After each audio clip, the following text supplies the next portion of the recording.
عليكم ورحمة الله وبركاته.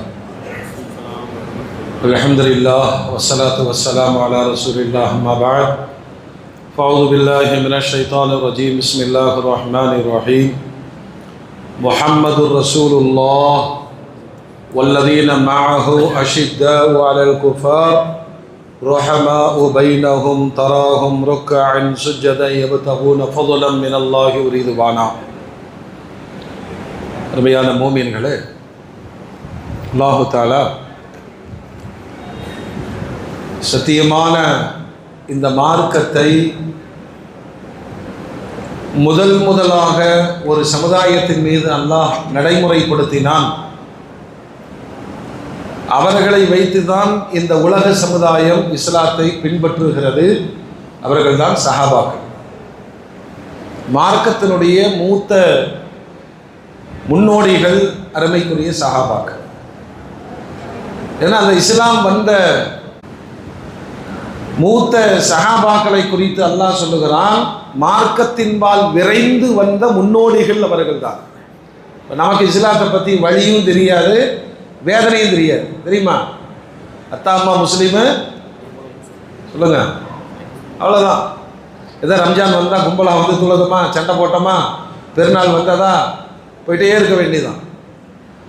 இந்த மூத்த முன்னோடிகள் இஸ்லாத்தை அவர்கள் ஏற்றுக்கொள்வதற்கு மிகப்பெரிய வேதனைகளையும் போராட்டத்தையும் அல்லாஹ்வுடைய ரசூல் சந்திச்சாங்க. சும்மா இல்லை, போய் நின்று லா இலாஹ இல்லல்லாஹ்னு சொல்லு அப்படின்னா உடனே அவங்க சொல்லிட்டாங்க இஸ்லாத்தை ஏற்றுக்கொண்டார்கள் என்பது அல்ல. அவர்களுடைய இரத்தத்திலும் உணர்விலும் ஊறிப்போன வாழ்க்கை முறை விக்கிரக ஆராதனை, சிலை வணக்கம். கட்டி பிடிச்சிட்டு தூங்குவான். எதை? சிலைய. விழித்தால் அவனுக்கு சிலை வேணும். உணவுக்கு, மழைக்கு, காற்றுக்கு, குழந்தைக்கு, தொழிலுக்கு. அப்படி ஒரு கொடூரமான இணை வைப்பு சமுதாயத்திடம் அல்லாஹ்வுடைய ரசூல் மார்க்கத்தை சொல்லி, அதுவும் மக்காவினுடைய 13 ஆண்டுகளில் விரல் விட்டு எண்ணக்கூடிய 100க்குள் தான் முஸ்லிம்கள் இருந்தாங்க. எவ்வளோ போராடி இருப்பாங்க. பெருமானாருக்கு முன்பு அந்த மண்ணில் இப்ராஹீமின் மார்க்கத்தை நாங்கள் பின்பற்றுகிறோம் என்று அந்த சமுதாயம் வாதிட்டது. மக்காவினுடைய வரலாற்றை எடுத்துக்கிட்டீங்கன்னா, நாங்கள்லாம் இப்ராஹிம் அலைஹிஸ்ஸலாத்தினுடைய வம்சாவழி, அவருடைய மார்க்கத்தின்படி வாழுகிறோம் அப்படின்னு சொன்னோம். அப்படி சொன்ன போதுமா? அவங்களில் சில நல்லவங்க கேட்குறாங்க, ஏப்பா இப்ராஹீமின் மார்க்கம்னு சொல்ற, எங்காவது நபிகள் இப்ராஹிம் அலைஹிஸ்ஸலாம் அல்லாஹ்விற்கு இணை வைப்பு செய்தார்களா? இந்த காபாவில் விக்கிரக ஆராதனை புரிந்திருக்கிறார்களா? அல்லாஹ் அல்லாத தெய்வங்களை வழிபட்டு இருக்கிறார்களா? சொல்லுங்கன்னு கேட்டா பதில் அடிதான் விழுந்தது.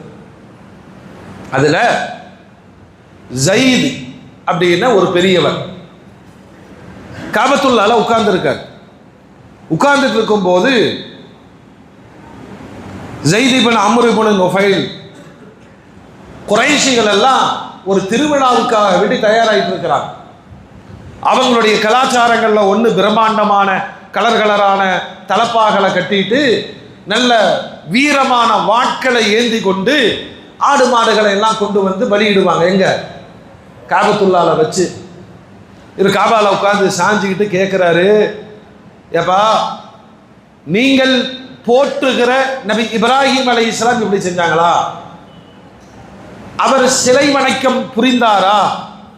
இது மாதிரி பிராணிகளை அல்லாஹ் அல்லாததின் பெயர் சொல்லி காபால வந்து அறுத்தாரா? இப்படி எல்லாம் கேட்கிறார். யாரு? ஜயீத். கேட்ட உடனே அன்றைக்கு கத்தாப் உமர் ரலியல்லாஹு அன்ஹுடைய தகப்பனார் அவர் வந்து ஓங்கி அடிச்சார். பதில் தெரியலன்னு என்னதான் அடி. அடித்ததோடு மட்டுமல்லாமல் சமூகத்தை கூட்டி, இந்த ஆளு நம்ம ஊருக்குள்ள ரொம்ப இடைஞ்சல், நாம மிகுந்த மரியாதையோடு வணங்குகிற தெய்வங்களை குறை சொல்றார், அதனால இவருக்கு ஊர் தடை போட்டு ஊரை விட்டு நம்ம துரத்திடுவோம் அப்படின்னு ஸைத் இப்னு அம்ர் இப்னு நுஃபைல் மக்காவை விட்டு விரட்டப்பட்டார். வரலாறு ஊரை விட்டு போனவர் என்ன தெரியுமா செஞ்சாரு? நேரா ஹிரா மலை பொதும்பில் ஏறி அமர்ந்து கொண்டார். இப்போ உங்களுக்கு ஒரு சந்தேகம் வரணும், நபிகள் நாயகம் ஸல்லல்லாஹு அலைஹி வஸல்லம் நபித்துவம் பெறுவதற்கு இந்த 40வது வயதில தனிமையை தேடி ஜபலே நூர் மலையிலே ஹிரா என்று சொல்லக்கூடிய குகைக்குள் தவம் இருந்து ஜிப்ரீல் அலைஹிஸ்ஸலாம் வந்தார்கள். அப்படித்தான் இஸ்லாம் தொடங்குது இல்லையா? பெருமானாருக்கு இது எப்படி தெரியும்? ஏன் அங்க போய் தவம் இருக்கணும்? இவங்க தான் முன்னோடிகள். யாரு? பெருமானாருக்கு முன்னாடி இருந்த சில பெருமக்கள் தனிமையை நாடி, ஏன்னா அந்த மலைக்கு ஒரு சிறப்பு இருக்கு, அங்க உட்கார்ந்து பார்த்தா காபத்துல்லா தெரியும். என்ன தெரியும்? அதுக்காக தான் அங்க போய் உட்கார்ந்தாங்க. இந்த ஸைது அங்க போய் உட்கார்ந்துட்டு யோசிக்கிறார், சத்தியத்தை சொல்ல போனால் மக்கள் ஊரை விட்டுமே ஒதுக்கி வச்சு விட்டாங்களே, இவர் மாதிரி இன்னும் 4 பேர் இருக்கிறாங்க, இவர் மாதிரி இதே சிந்தனை உடையவர்கள். அவங்களுடைய நோக்கம் என்னன்னா, இப்ராஹீமின் மார்க்கம் எது? ஏன்னா காலங்காலமா வரலாறு அவங்களுக்கு தெரியும்.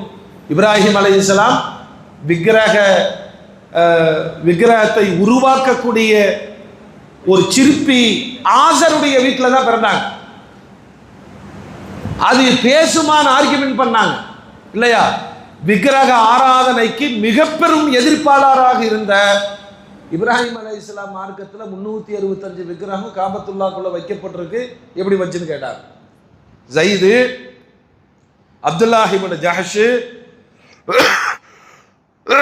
வரக்கத் இப்னு நௌஃபல், உஸ்மான் இப்னுல் ஹாரிஸ், அமீமா பின்த் அப்துல் முத்தலிப், ஒரு பெண்ணு. இந்த 4 பேரும் இப்ராஹிம் அலைஹிஸ்ஸலாத்தினுடைய மார்க்கத்தை தேடக்கூடியவர்கள்.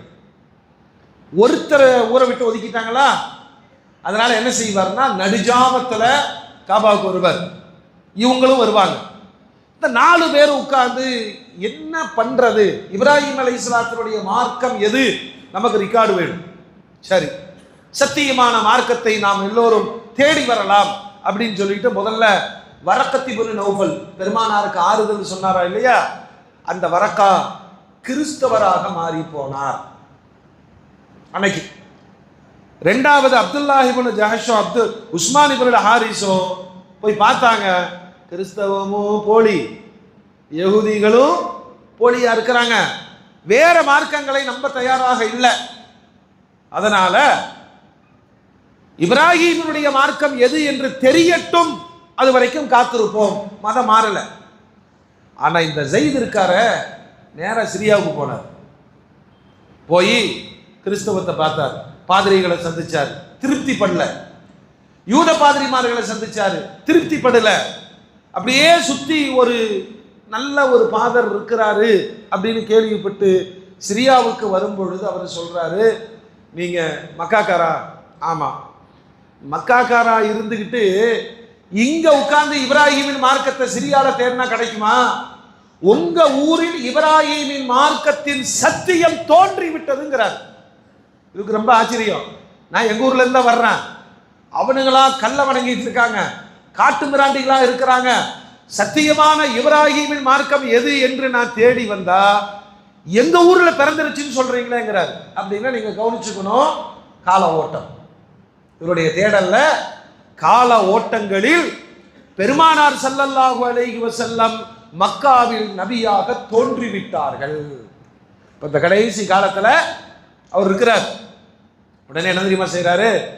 அல்லாஹ்ட்ட துஆ செய்யறாரு, யா அல்லாஹ், நான் எதிர்பார்த்த மார்க்கம் எங்க ஊர்லயே வந்துருச்சாமே, அந்த மார்க்கத்தை நான் பெற்று தெளிவு பெறப் போகிறேன் அப்படின்னு திரும்பி வர்றார்.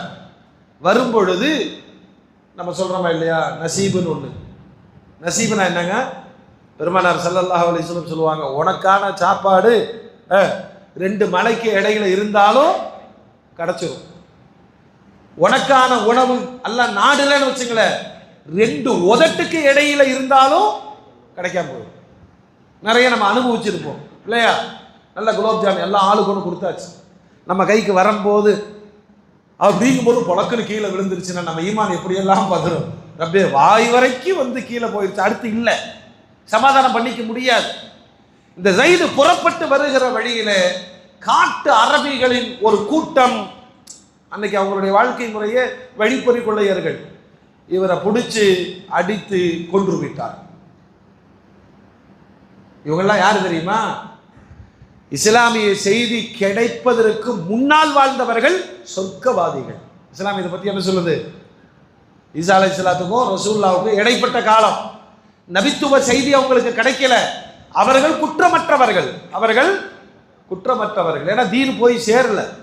பாருங்க, இந்த மரண தருவாயில் அவர் ஒரு துவா செய்கிறாரு, யா அல்லாஹ், நான் ஒரு சத்தியத்தை தேடி பயணம் மேற்கொண்டேன், அது இப்போ எனக்கு கிடைக்கிற மாதிரி தெரியல. நான் மரணத்தை அடைய போறேன், எனக்கு அது கிடைக்காவிட்டாலும் என்னுடைய மகன் சயீத் அவர்களுக்கு கிடைக்க செய் அப்படின்னு துவா செஞ்சுட்டு மௌத்தா போயிடுறார். யாரு சொல்லுங்க? யாரு? ஸைத். நம்ம டெய்லி வரலாறு தான் பேச போறோம்.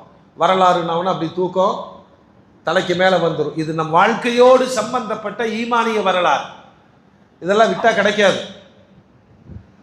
ஸைத் தேடி வந்த ஈமான் அவருக்கு கிடைக்கல. உடனே என்ன துவா செய்யறாரு? யா அல்லாஹ், எனக்கு கிடைக்காத அந்த ஈமான், அந்த இஸ்லாம், அந்த இப்ராஹிம் அலைஹிஸ்ஸலாத்துடைய மார்க்கம் என் மகனுக்கு கிடைக்க செய்வாயா துவா செஞ்சுட்டு மௌத்தா போயிடுறாரு. மக்காவில் நபிகள் கோமான் ஸல்லல்லாஹு அலைஹி வஸல்லம் மார்க்க பிரச்சாரத்தை தொடங்கிய காலத்தின் முதல் கட்டத்தில் இந்த சயீத் இஸ்லாத்தை இருக்கிறார். சயீத் யார் தெரியுமா? உமர் ரலியல்லாஹு அன்ஹு அவர்களுடைய மச்சான். அந்த ஃபர்ஸ்ட் அடிச்சார்ல ஸைத, ஹத்தாப் அவருடைய மருமகன். பெருமானார் தன் வாயால் 10 சொர்க்கவாதிகள் என்ற நன்மாராயம் சொல்லி அடையாளம் காண்பித்தவர் தான் யாரு? சயீத். சொல்லுங்க, பேர் சொல்லுங்க. அப்படி பேர் வைக்கணும். இப்ப எல்லாம் பேரை கேட்டாவே நமக்கு வாந்தி வருது, பேரே புரிய மாட்டேங்க. சயீத் பாக்கியசாலி. ஏன்னா அத்தாவுடைய துவா இருக்கு இல்லையா? இஸ்லாம் வந்துருச்சு, பெருமானார் வந்து இஸ்லாத்தை சொல்றாங்க. எத்தனையோ பேர் எதிர்த்து போராடி கொண்டிருக்கும் பொழுது இந்த சயீத் ரொம்ப எளிமையாக இஸ்லாத்தை ஏற்றுக்கொண்டார். இப்ப நாம கேள்விப்பட்ட ஒரு வரலாறு இருக்கு.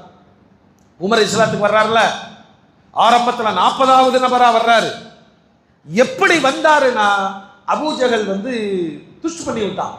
நீலா ஒரு மல்யுத்த வீரனா, நீலா ஒரு ஆம்பளையா, முகம்மதுன்னு சொல்லி ஒரு ஆளு புதிய மார்க்கத்தை சொல்லிட்டு இருக்கிறாரு, அப்படி ஏற்றி விட்டோன்னா சூட்டுல என்ன செய்யறாரு? வாழை தூக்கிட்டு வெட்ட போறாரு. போகிற வழியில தான் அல்லாஹ் ஒரு மாற்றத்தை தந்தா. ஒரு சஹாபி அவரை நிறுத்தி, எங்க போறீங்க? இன்னைக்கு முகம்மத 2ல் 1, அது அப்புறம் பார்த்துக்கலாம்.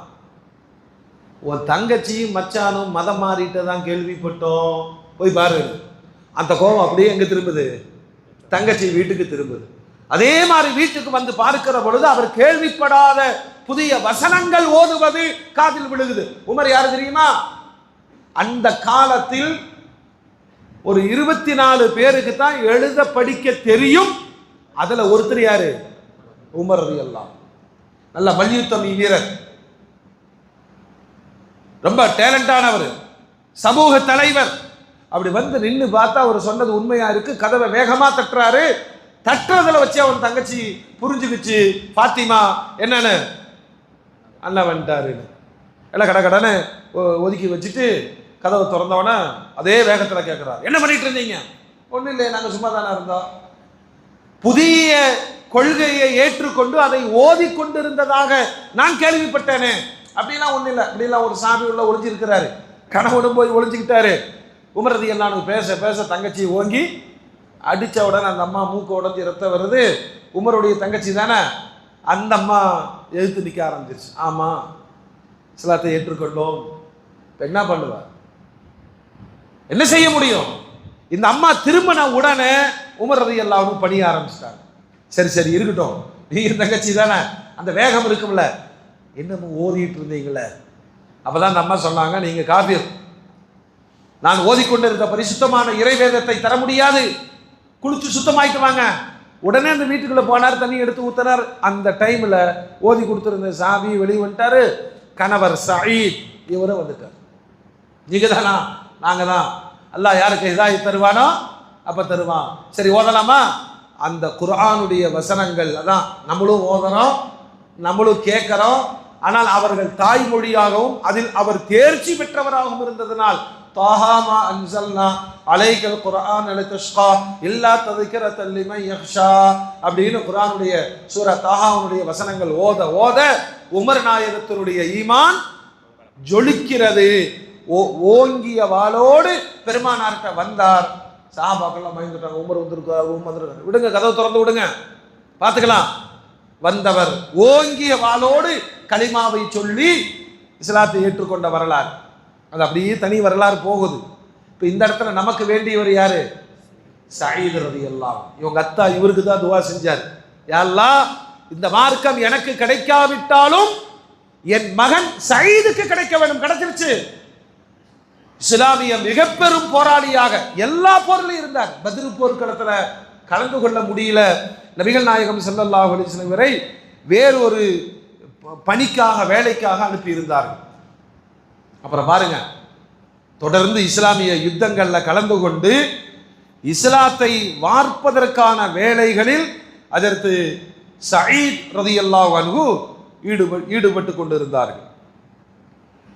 எர்முக் பெருமானாருடைய காலத்தில் நடந்த போர் ரோமர்களுக்கும் முஸ்லிம்களுக்கும் நடந்தது. 1,20,000 பேர் யாரு? ரோமர்கள். வெறும் 24,000 படை வீரர்கள் முஸ்லிம்கள். அதனுடைய படை தளபதி அபூ உபைதா இப்னு ஜர்ராஹ் ரலியல்லாஹு சொல்றாங்க, ரோம் அந்த காலத்தினுடைய வல்லரசு. 1,20,000 வீரர்கள்ல 24,000ங்கிறது எவ்வளோ? 1/3, மூன்றில் ஒரு பகுதி. இவர்கள் அல்லாஹ்வின் மீது நம்பிக்கை கொண்டவர்கள். அபூ உபைதா வீர உரையாற்றார். இபாதல்லாஹ் உன்சுருல்லாஹ யன்சுருக்கும் வ யுஸப்பித் அக்தாமக்கும். அல்லாஹ்வுடைய தீனுக்கு நீங்கள் உதவி செய்யுங்கள், அல்லாஹ் உங்களுக்கு உதவி செய்யும். இப்போ நாம செஞ்சிட்டு இருக்கிறதெல்லாம் தீனுக்கு உதவி செய்கிற. அந்த தீன் ஹயாத்தாக இருப்பதற்கு மஸ்ஜிதுகள் காரணம், நோன்பு ஒரு காரணம், நோன்பாளிகள் ஒரு காரணம். அதனால இந்த மார்க்கத்தை ஏதாவது ஒரு விதத்திலே தூக்கி பிடிக்கிற பங்களிப்பு எல்லோரிடத்திலும் இருக்க வேண்டும். அதை தான் சொல்றாங்க. நம்ம 1/3 தான் இருக்கிறோம். எல்லாரும் பயம். இந்த 1,20,000 ரோமர்களுடைய கோஷம் சஹாபாக்களை பயப்பட வச்சிருச்சு. எதிர்த்து சொல்றாரு, நம்ம அல்லாஹ்வுடைய பாதையிலே புறப்பட்டு வந்த முஜாஹிதீன்கள், நம் கண்ணுக்கு முன்னால் சொர்க்கம் மட்டும்தான் தெரியுது. அவர் பேச பேச பாருங்க, சஹாபாக்களுடைய வார்த்தையில உண்மைகள் இருந்ததுனால ஒரு சஹாபி எந்திரிச்சு வர்றார். யா அபூ உபைதா, நான் என்ன செய்யணும்? நான் முடிவு பண்ணிட்டேன், நான் சொர்க்கத்துக்கு போறேன். சீரியஸா கேட்கிறாரு. இது பெருமானாருடைய காலத்திற்கு பின்னால் நடக்கிற யுத்தம் இல்லையா? யதார்த்தமா கேட்கிறாரு. அபூ உபைதா, நான் சொர்க்கத்திற்கு சென்றால் பெருமானாரிடம் என்ன சொல்ல வேண்டும் கேட்கிறாரு. அவங்களுடைய ஈமான் பாருங்க. அபூ உபைதா சொன்னாங்க, நீங்க சொர்க்கத்துக்கு போனா பெருமானாரை சந்தித்தால் எங்கள் சலாமை சொல்லுங்கள். அதான் அவங்களுடைய. உடனே வாளை உருவினார். ரோமனுடைய படைக்குள் நுழைந்து அத்தனை பேர்களையும் வெட்டி சாய்த்து விட்டு அவரும் ஷஹீதாகி விட்டார். தான் ஷஹீதாகுவோன்னு அவருக்கு தெரியுது. இதை பார்த்துட்டே இருக்கிறார் சயீத் ரலியல்லாஹு. நாம மட்டும் சும்மாவா? நாம எப்படி கஞ்சிக்கு நாம சண்டை போடுறோமோ அந்த மாதிரி அவருக்கு உண்மையிலே தீனுக்காக வேண்டி சண்டை போட்டவங்க. சயீத் ரலியல்லாஹு பார்த்துட்டு சொல்றாங்க, இனிமேல் வாழ்வது வீண். அதனால தன்னுடைய திறமை முழுவதும் காட்டி அபூ உபைதாவுடைய தலைமையில ரோமர்களோடு போரிட்டு மிகப்பெரிய வெற்றி ஈட்டப்பட்டது. அபூ உபைதா ரலியல்லாஹு அன்ஹு அந்த வெற்றியில டமாஸ்கஸ், திமிஷ்க் வெற்றி கொள்ளப்பட்டது. அதனுடைய முதல் ஆளுநராக சயீத் ரலியல்லாஹு அன்ஹு அவர்களை அபூ உபைதா நியமித்தார்கள். இஸ்லாமிய வரலாற்றில் டமாஸ்கஸினுடைய முதல் ஆளுநர், கவர்னர் யாருன்னா பெருமானாரினால் 10 சொர்க்கவாதிகளில் ஒருவர் என்று சொல்லப்பட்ட சயீத். இன்னொரு வரலாறு, எப்பயுமே நல்லவங்கள்ட்ட மோதக்கூடாது மட்டுமல்ல, நல்லவங்க மீது அவதூறுகள் இந்த மாதிரி சங்கடங்களை ஏற்படுத்திட்டா விளைவுகள் மோசமாகும். சயீத் ரலியல்லாஹு பெரிய போராளி, இஸ்லாமிய சமூகத்தில் மிகப்பெரிய அங்கீகாரம் பெற்றவர். இவர் அவருடைய காலத்தில் ஆட்சி செய்யும் போது இந்த அர்வா பின்து வைஸ் அப்படின்னு ஒரு பெண்மணி இருந்தாங்க. அந்த அம்மா என்ன செய்யுதுன்னா, இவரின் மீது ஒரு அவதூறு சொல்லுது. என்ன அவதூறு அப்படின்னா, இவருக்கு ஒரு நிலம் இருக்கு, சயீதுக்கு ஒரு நிலம் இருக்கு, அந்த நிலத்திற்கு பக்கத்தில் என்னுடைய நிலம் இருக்கிறது, என்னுடைய நிலத்தையும் அபகரித்து கொண்டார். இதுதான் வழக்கு. வழக்குன்னா என்ன செய்யணும் சொல்லுங்க? கோர்ட்டுக்கு போகணும், நீதிமன்றத்தில் போய் சொல்லணும் இல்லையா? இந்த அம்மா ஊருக்குள்ள சொல்லிட்டு யார் மேல? கவர்னர் மேல, ஒரு இஸ்லாமிய ஆட்சியாளர் மீது மிகப்பெரிய அவதூறு. இதை கேள்விப்பட்டவன சயீத் ரலியல்லாஹு அன்ஹு ரொம்ப மனசு ரொம்ப சங்கடப்பட்டாங்க. என்னடா அல்லாஹ், நாம ரசூலோடு பயணித்தவங்க, பெருமானாருடைய வார்த்தைகளை கேட்டு வாழ்ந்தவர்கள். பாருங்க, அவரே சொல்றாரு, قال صلى الله عليه وسلم من ظلم شبرا من الارض. அடுத்தவர் நிலத்தை ஒரு ஜான் அளவுக்கு ஒருவர் அபகரித்தால் துபிகஹு யௌமல் கியாமத்தி மின் சபஇ அர்தீன், 7 பூமியை மறுமை நாளில் அவனுடைய கழுத்தில் மாட்டப்பட்டு சுமந்து வரும்படி அல்லாஹ் சொல்வான். அநியாயத்துக்கான கூலி. இந்த ஹதீஸை யார் சொல்றா? சயீத் ரலியல்லாஹு அன்ஹு சொல்றாங்க. நானே இந்த ஹதீஸை சொல்லிட்டு அந்த அம்மாவுடைய நிலத்தை நான் அபகரிப்பேனா? ஆனா அந்த அம்மா கேட்கல. ஊரெல்லாம் சொல்லிட்டே இருக்கு. இந்த ஆளுநர் சயீத் என்ன செய்யறாரு? என்னுடைய பூமியை அபகரித்து கொண்டார். ஒரு நாள் கையேந்திட்டார், யா அல்லாஹ்,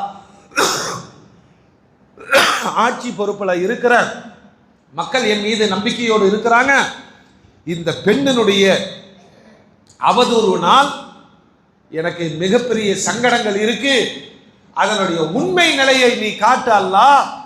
அந்த பெண் படிப்பினை பெறுவதற்காக அவள் கண்ணை குருடாக்குன்னு பதுவா செஞ்சார்.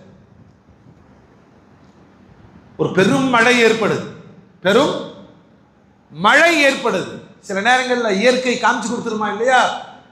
இந்த மழையில் ஏற்பட்ட வெள்ள பெருக்கினால் எல்லாம் மழையெல்லாம் முடிஞ்சு எல்லாம் வந்து பார்த்தா சயீத் ரலியல்லாஹு அன்ஹு மக்களை கூப்பிட்டு சொன்னாங்க, பாருங்க, இதுதான் என்னோட லேண்டு, எது இதுதான் என்னோட லேண்டு. அந்த அம்மாவுடைய நிலத்தை நான் அபகரித்து கொண்டேன்னு சொன்னாலா இல்லையா? அந்த பெண்ணுடைய லேண்ட் அது. அது பக்கத்தில் ஒரு கிணறும் இருக்கு. ஏங்க, அந்த அம்மாவுடைய இடம் அங்கதான் இருக்கு, கிணறும் இருக்கு, நான் அபகரித்து கொண்டேன் அப்படின்னு இந்த அம்மா அவதூறு சொல்லுச்சு. இப்ப நீங்களே பாருங்க, அல்லாஹ் தனித்தனியா பிரிச்சு காமிச்சிட்டான். இதுக்கு பிறகு பார்வையற்ற அந்த பெண்மணி தன் நிலத்துக்கு போவான், தட்டு தடுமாறி போவான். ஒரு நாள் தட்டு தடுமாறி துணை இல்லாமல் போன அந்த பெண்மணி தன் நிலத்தில் இருந்த கிணற்றுக்குள் விழுந்து செத்து போனாள் என்று வரலாறு எழுதுகிறது. இது எதுக்குன்னா, அப்துல்லாஹ் இப்னு உமர் ரலியல்லாஹு மகனார் இந்த செய்தியை சொல்றார். நாங்கள்லாம் சின்ன வயசுல விளையாடும் போது ஒருவர் திட்டிக் கொள்வதை பார்ப்போம். பெரியவங்க யாராச்சும் நம்மளுக்கு நீல நல்லா இருப்பையாப்பா அப்படின்லாம் பேசுறமா இல்லையா? அந்த மாதிரி அந்த காலத்துல என்ன பேசுவாங்கன்னா, அல்லாஹ் உன் கண்ணை பறிக்கட்டும், அருவாவின் கண்ணை பறித்ததை போல. புரியுதா என்னன்னு சொல்லுங்க? புரியுதா? அந்த பொம்பளை நாசமா போன மாதிரி நீ நாசமா போன்னு திட்டுவாங்க. அப்படி ஒரு வரலாறு மதீனாவிற்குள் நடந்ததை நாங்கள் கேள்விப்பட்டு இருக்கிறோம். அப்படின்னா ஒரு பெண்மணி, ஒரு நல்ல சஹாபி, சொர்க்கவாதி என்று பெருமானாரினால் முத்திரை குத்தப்பட்ட நல்ல மனிதர், ஒரு நேர்மையான போராளி, அவரை நம்பி டமாஸ்கஸினுடைய ஆட்சி அதிகாரத்தை அபூ உபைதா ரலியல்லாஹு அன்ஹு வழங்கி இருந்தார்கள். அத்தகைய நல்ல மனிதருடைய தனிப்பட்ட மனுஷன் சொன்னா, போமா நான் இருந்துட்டு போறேன் பார்த்துக்கலாம் அப்படின்னு போயிடலாம். அது யாரு? ஆட்சியாளர். ஒரு மக்கள்கிட்ட நியாயம் நீதி பேச போகும்போது மக்கள் என்ன கேட்பாங்க? நீங்களே ஒரு பொம்பளையோட இடத்தை நீங்க அபகரிச்சிட்டீங்க, நீங்க வந்து எங்களுக்கு பேசுறீங்களான்னு கேட்பாங்களா இல்லையா? அதனால ரொம்ப அவமானப்பட்ட சயீத் ரலியல்லாஹு அன்ஹு வேற வழி இல்லாம சொன்ன வார்த்தை தான், யா அல்லாஹ், அவளை கண்ணை நீ போக்கிரு, அவளுக்கு ஒரு சிறந்த பாடம் கொடு. வரலாற்றுல சயீத் ரலியல்லாஹு அன்ஹு அவர்களை எதிர்த்த காரணத்தினால் இந்த அருவா பட்ட துன்பங்களும் அவள் செத்துப்போன வரலாற்றையும் உலகத்திற்கு பாடமா சொல்லுது. நல்லவங்களை எப்பயுமே நீங்க பகைச்சிக்காதீங்க, அவர்களோடு அவதூறுகள் சொல்லி சங்கடப்படுத்தாதீங்க, விளைவுகள் மோசமாக ஆகும். இப்படியான சயீத் ரலியல்லாஹு அன்ஹு இஸ்லாமிய வரலாற்றில் தன் தந்தையின் துஆவை பெற்ற பாக்கியசாலியாக, இஸ்லாத்தை தந்தைக்கு கிடைக்கல, மகனுக்கு கிடைத்தது. மகன் நிறைவாக நபியையும் இஸ்லாத்தையும் பயன்படுத்தி கொண்டு சொர்க்கவாதி என்ற உயரத்திற்கு அவர்கள் உயர்ந்தார்கள். வல்ல ரப்புல் ஆலமீன் வாழும் காலத்தில் மார்க்கத்திற்காக எதையாவது செய்து அல்லாஹ்வின் பொருத்தத்தை பெறுவதற்கு அல்லாஹ் தௌஃபீக் செய்வானாக. வ ஆகிரு தஅவானா அனில் ஹம்துலில்லாஹி ரப்பில் ஆலமீன். வஸ்ஸலாமு அலைக்கும் வ ரஹ்மத்துல்லாஹி வ பரகாத்துஹு.